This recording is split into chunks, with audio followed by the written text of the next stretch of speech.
te sens penser comme moi qui fait mal parce qu'un gars senti vous en dit dans moi, encore moins. Bonsoir à tous, bienvenue dans notre édition régionale. Voici nos principaux titres. Les enfants et...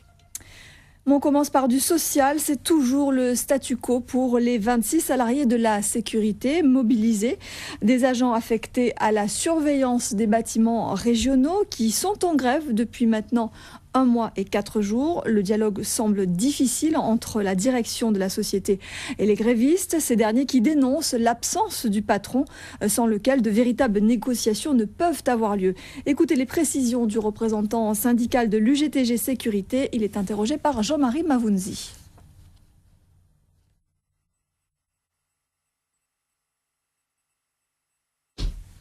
Alors, on va écouter donc le représentant syndical de l'UGTG Sécurité qui devrait nous parler donc de cette grève qui a cours depuis donc un peu plus d'1 mois et où aucune discussion pour le moment n'a eu lieu. Alors, toujours pas de réaction. On va donc passer à la santé. En bref, tout d'abord, attention à la dengue. La maladie est en recrudescence. Les autorités sanitaires ont constaté une augmentation brutale et importante de cas dans notre archipel. Le nord de la Côte-au-Vent ainsi que la Grande-Terre sont les zones les plus concernées. Dans le cadre de la phase 3 du plan dengue déclenché par le préfet, les actions de contrôle des moustiques vecteurs ont été renforcées. Et à Saint-Martin, justement, la dengue est également au centre des préoccupations. Le virus est aussi en phase de recrudescence. C'est la conclusion d'un comité d'experts réunis il y a une quinzaine de jours dans l'île du Nord.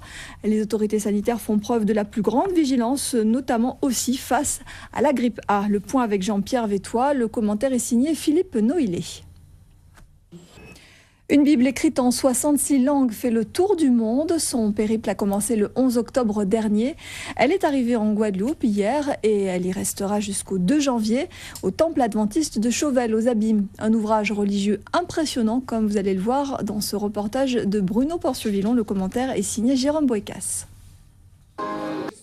1216 bougies pour les 1216 Indiens qui sont arrivés en Guadeloupe en 1859. Nous vous en parlions hier soir. L'association culturelle indienne PADMA a organisé une manifestation consacrée à la mémoire et au patrimoine indien. Durant cette soirée, l'association a dévoilé quelques symboles de la culture indienne tout en mettant à l'honneur les hommes qui ont œuvré pour la promotion de l'Inde en Guadeloupe. C'est un reportage de Sophie Vingada-Salon et Ronnie Maletti.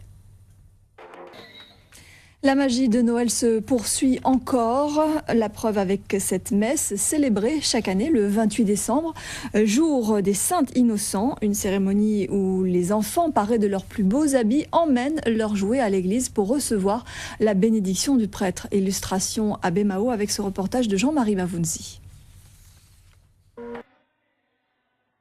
Un bilan à présent, celui des accidents de la route et de ses victimes.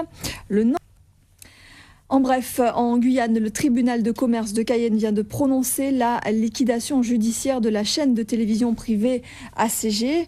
Antenne Créole Guyane était la seule télévision privée de Guyane. Créée en 1994, elle était en cessation de paiement depuis février dernier.